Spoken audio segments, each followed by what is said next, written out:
Good afternoon, Steve, and thank you very much for joining me for a conversation with the Mint on such a hot day. Very hot day, but for a very hot topic. Anyway, A thank, nice segue there. thanks for me inviting on to do this, Henry. Much Brilliant. appreciated. So, what I wanted to start with is really find out how you caught the bug of MMT and money as a originally a non-academic. What was it that sparked that interest and that fire that led ultimately to this book? Well, it's a long process, so I'll have to begin about three-quarters of the way through because of the way you framed the question, which is fair enough. I didn't actually come across MMT until after I'd got a diploma in economics and after I'd got a master's in economics. And that And was back in that was back in 2014, 2012 when I was doing my okay. diploma, and then 2016 when I did my master's, which I got in 2018. And you decided to study economics of a sudden in a later career because No, when I was at university studying philosophy in 1969, I was doing philosophy and literature, but I was always interested in the economy, and I started looking at Lipsy and economics, but it had too much maths. And I thought, this is just a load of maths. Doesn't seem to me to relate to the real world, so I dropped it. But then when we fell out of the exchange rate mechanism in whenever it was that 1980? When was that? no, 93, I think, wasn't it? Yes. When we fell out of the exchange rate, fell out of that, I suddenly realized that everything that the economists and the media had been saying about economic policy didn't tally with what happened. And I got involved with John Mills, Oh yes. the businessman, lifelong member of the Labour Party. And I read him and Brian Gould. I read all their stuff for years. I read all his books. I ended up helping John Mills edit one of his books when his professor was poorly and after he died, I think. So that got me involved in practical economics, which I felt related to the real world. At Labour Party conferences, I'd go to the fringe meetings. And then I thought, I can't do this as an amateur anymore. I've got to get into economics. I studied my diploma in economics, the one that Rachel Reeves has got, the E of the PPE. And then Yeah. I did a master's under Steve Keen. And it And was, you came to that, you were in politics sort of thing, I've been a member of the Labour Party since 1980. but what was your day job? That's right. My day job, I was running a language school. Oh, right. So totally unrelated.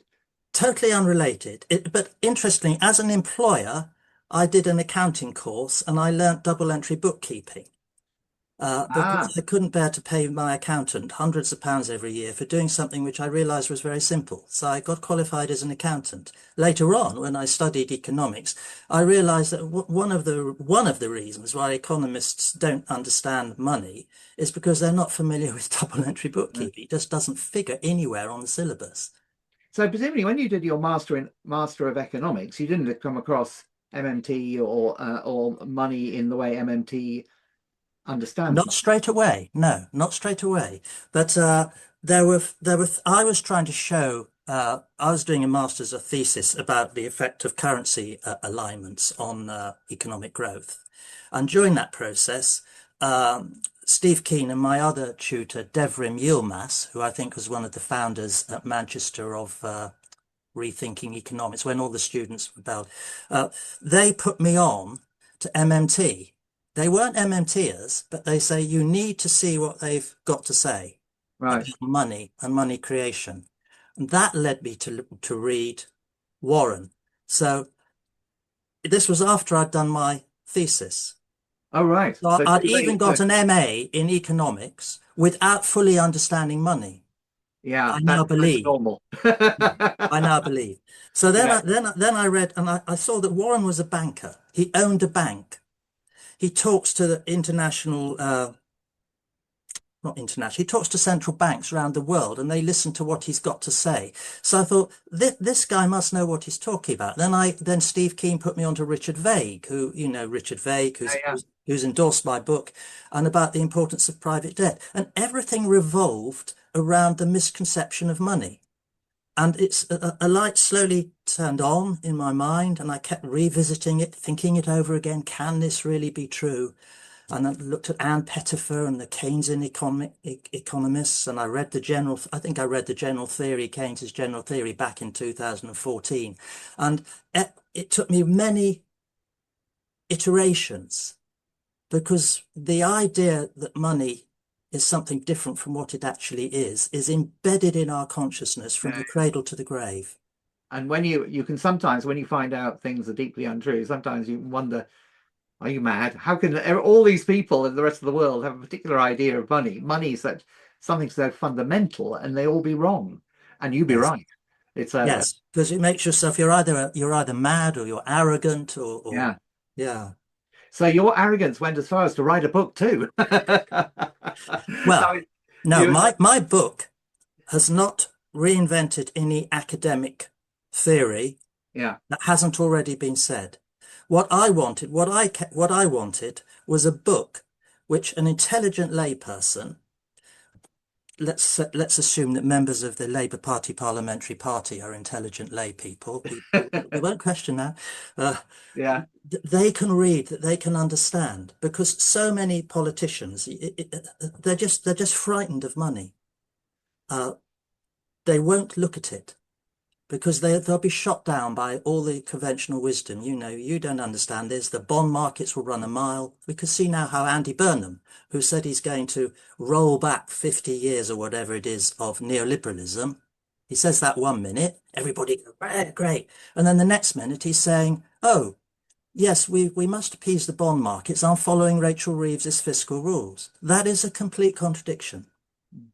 And I mean, this is the challenge, isn't it? Because the household analogy, balancing the books, not overspending, it all makes so much sense, doesn't it? And everyone can sort of instinctively grab that as an idea. Oh yes, Yeah. our government must be sensible and etc. How, what is how do you see the ability to actually to challenge that? What is the story that can actually turn that around?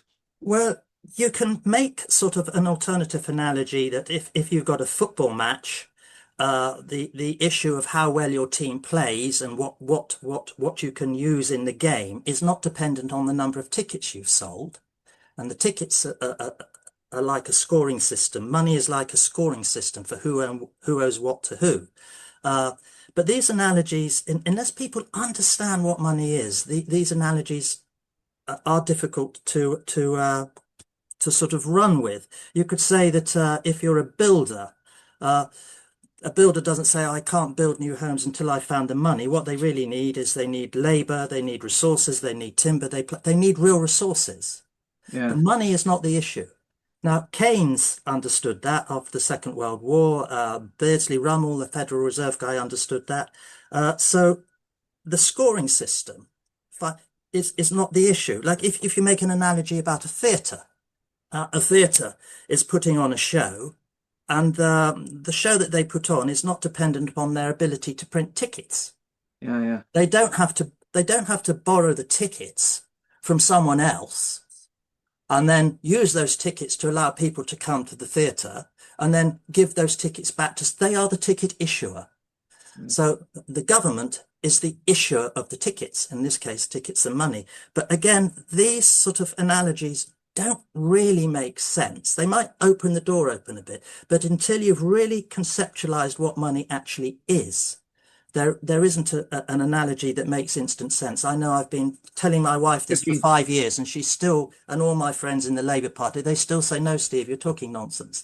Uh, so that's why I build it in the money sham. I build up very slowly. I talk about how I conceive money as a child. It's in a piggy bank. It's something your dad gives you. It's something that comes from somewhere else. It's physical.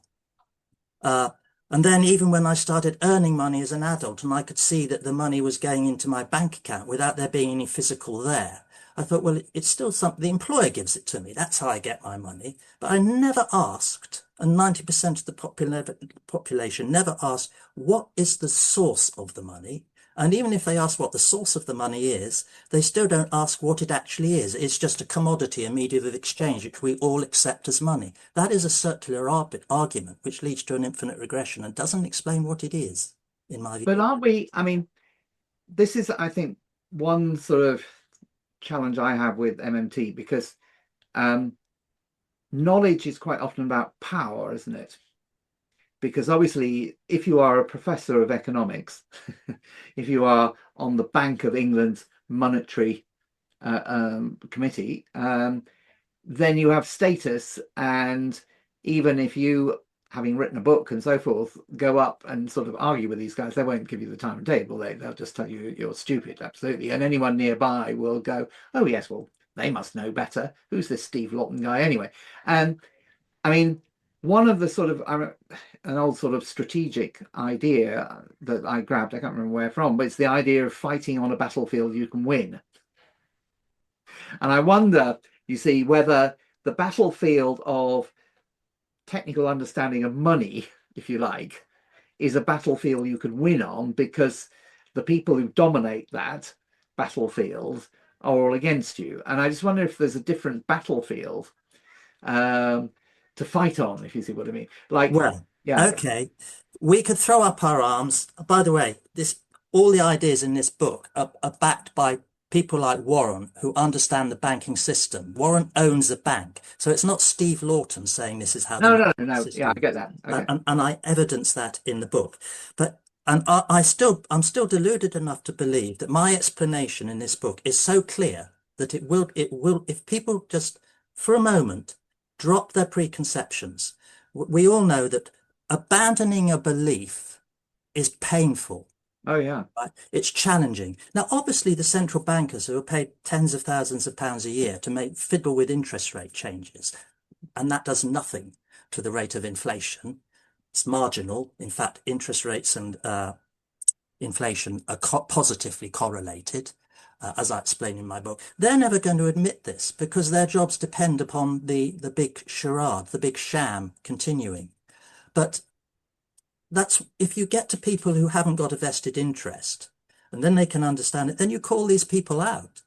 You call the bankers out, you call the politicians out, and it becomes quite evident that all these people who are saying that, no, you don't understand money. Well, you certainly don't. You didn't predict the great financial crash. You couldn't tell King Charles's mum why it happened. And when you did eventually tell her why it happened, it was a totally ludicrous explanation. So, and the young generation who are suffering tremendously from this 30, 40 years of neoliberalism, baby boomers like you and I, we're sitting on assets that have gone up in price, which we've done nothing to, we haven't put a day's labor into to achieve this extra asset value that our houses hold, if we're lucky enough to own one. The baby boomers and the younger generation, they will listen to an alternative narrative if it's presented to them clearly, Okay. Well, I believe. one thing I was thinking about, see what you think about this, is the uh, comparing the entrepreneur to the accountant. And it's interesting, accountants have gone through periods where they were seen to be, you've got to listen to your accountants, but then also people are thought, well, they're just a bean counter. And the entrepreneur has the energy, can see the future, pulls things together, those things can actually work, if you see what I mean. And generally, that the bean counter is seen as a slight, if you like. So could you say that the people who want everything to add up are the bean counters, and actually we need people with vision, direction, because that's actually where the energy, and the bean counters are just trying to hold us back?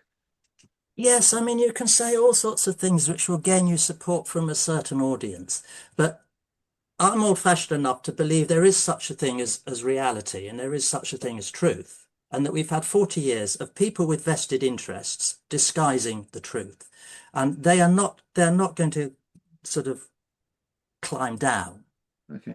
What about, voluntarily. okay, can we then explore this question of vested interest? Because I think it's Yeah. interesting, because presumably there are some people who support the bean counting nature of money, or the piggy bank nature of money, etc., who actually believe it. And obviously they have a sort of vested interest in being the expert. But I wondered if you thought there were other people who thought it was a good story in terms of their wider interests, financial, private power, etc. What Well, about? yes. I mean, the for the 50s and 1960s, before OPEC allowed the old-fashioned economists to rebrand themselves with a new name and make out that they were the future and Keynesianism was the past, before OPEC came along, the UK government and the Bank of England, they'd been issuing debt, new money, for public purpose and for productive purpose. And there would be a nod between the governor of the Bank of England and the Prime Minister. No, you're not going to allow that bank to suddenly create mortgages at 5 times the level of someone's income. All this stuff that I'm advocating in this book, it's been done before and it's worked. For 23 years, the government had a tap system for issuing bonds. The bond vigilantes weren't there. For 20 years, the European Central Bank, albeit, the Japanese Central Bank, albeit for the wrong reasons, has controlled the bond markets and has kept interest rates next to zero. It can all be done. So why isn't it being done? Because the free market economists, the Mont Pelerin Society, they came along, they don't believe in government intervention. They just don't believe in government intervention. The government has to be, by definition, inefficient, is not maximizing utility, and all the rest of it. So they don't want any narrative that brings back the government and gives it more power over regulations. And they're doing exceptionally well. Why on earth would Bill Gates or Jeff Bezos want to change the financial system? So yeah, They've bought the politicians, they've bought academia, the Koch brothers. Now, you know, this is the situation. no, I'm absolutely. I think you're absolutely. I'm right with you there.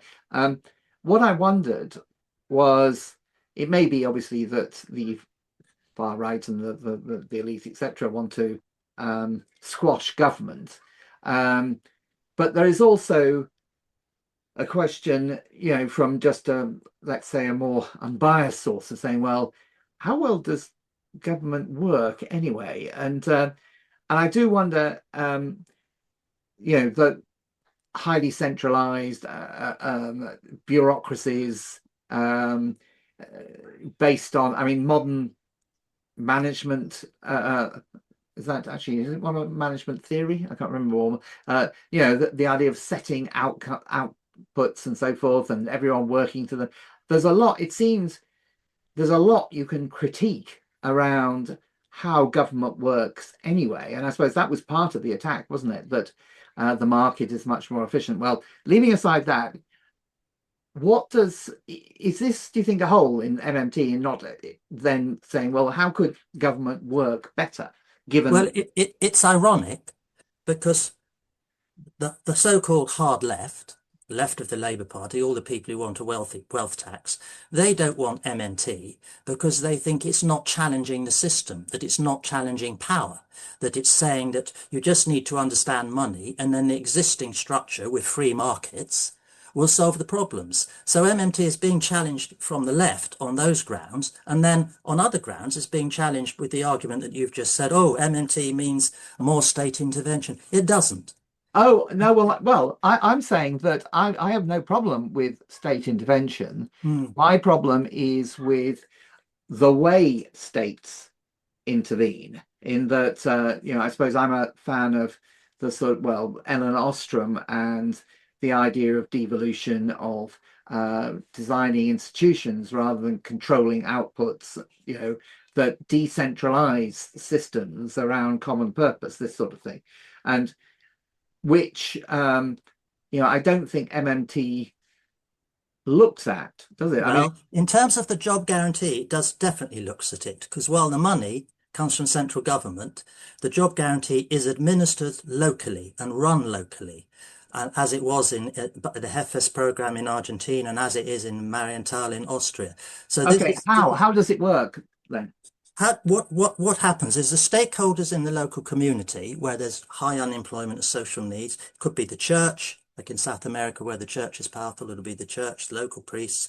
It could be members of the local football club, conservation societies, housing associations, charities.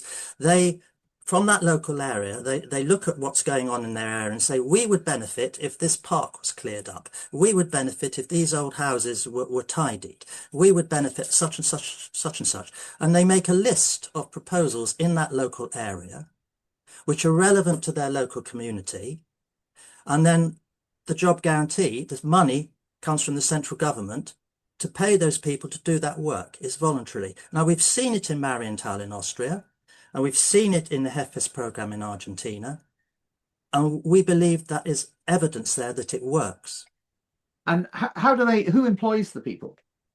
The, the local government. Right. So how is that? But the local government is funded centrally to employ those people. Okay. So it's not as like, oh, you can't have it going, hell, I've got a load of images going up on my... Don't worry about the image. But what I was thinking is, at the moment, obviously, local government employs people to do various things. Obviously, they outsource quite a lot of it, but assume that in this circumstance you're talking about, they're insourcing it. How is that? I mean, apart from the fact that they get some extra resources on the basis that people are unemployed, and then it's matched to some needs. How else is that different to the local government system we have anyway? Well, at the moment, for years now, local government's been starved of money as a part of a deliberate policy, so that if local government does anything, it has to put up the council tax. That then makes the local government unpopular with the local population. It is all part of a deliberate neoliberal strategy of denuding government and denuding the ability of communities to organise and governments at a central level to do things which are of benefit to those people who are losing out in the system. I think all I can refer to is in my book. There's a great deal of detail on the job Okay, guarantee. that's great. Well, you say beyond the job guarantee, the government isn't intervening more. I mean, I thought the key bit is creation of money is through government expenditure, and more money will be flowing through the government with MMT. Because at the moment, everything, we can't afford to spend anything because we haven't got any money, and private finance will do it. I mean, that's so presumably under MM2, we will be able to afford, and therefore there'll be more government expenditure. If there is slack in the economy, if Yeah, economy has real resources which aren't being used, then the government can always spend more money without causing inflation. It has to spend wisely. If it yeah. just spends more money on pensioners, doubles their pension, the pensioners aren't producing anything. So that can cause inflation in the old-fashioned nature of the word, too much money chasing too few goods. But if the government spends on investment, it spends on productive purpose, puts more money in the economy for that, then that is good. Also, Mm. at the moment in the UK, the manufacturing capacity, what's left of it, the companies are only running at about 70%. There's a 30% slack. So we Yeah. need to get more money into the economy, especially in the hands of those on lower incomes, to increase spending so that those companies can produce what they're capable of producing. And contrary to mainstream economics, the longer the production run, the more an economy, a firm is producing, the lower its costs. That is something else that is No, I'm accepting challenged. all that. I suppose just having worked for a long time in the civil service, one thing I found is that the biggest challenge, or one of the bigger challenges, is actually spending money and the processes for spending, and they're often dysfunctional. I mean, take the grant system for farmers, for instance. It's deeply dysfunctional, um, and in terms of it's centrally determined what grants people get, and people become quite skeptical about it. They take the money they can, but in terms of whether it relates to real outcomes, etc., is a whole other thing. And so, and there is a sort of centralization tendency in government, isn't there? It's part of MMT devolution then. That will depend on the political persuasion of the people who are arguing for MMT. There's people in MMT, like Warren Mosler, who would like the job guarantee to be as small as possible, and the private economy will flourish if they get taxation policy and government spending right. The economy will flourish, and most of the jobs will be in the private sector, and competition will keep people honest. There's other people who understand the monetary system with MMT, who have a more socialist persuasion, and would like to see more public ownership and more government intervention. But a necessary condition for the economy to work, whether you favour free market competition or whether you favour a greater proportion of public ownership, is that people understand the monetary system. And that's what this book Yeah, no, fair brings enough. to I you. think it's obviously a key part of the puzzle, and I did find it, a stimulating read. And I will go back to the section on the job guarantee because I think obviously it's a crucial idea that I probably need to Yeah, I understand mean, better. since I wrote that, it's now emerged that the cost of keeping someone unemployed is 105 grand per person. I don't know whether Yeah, that's just the NEETs. It was in the Guardian.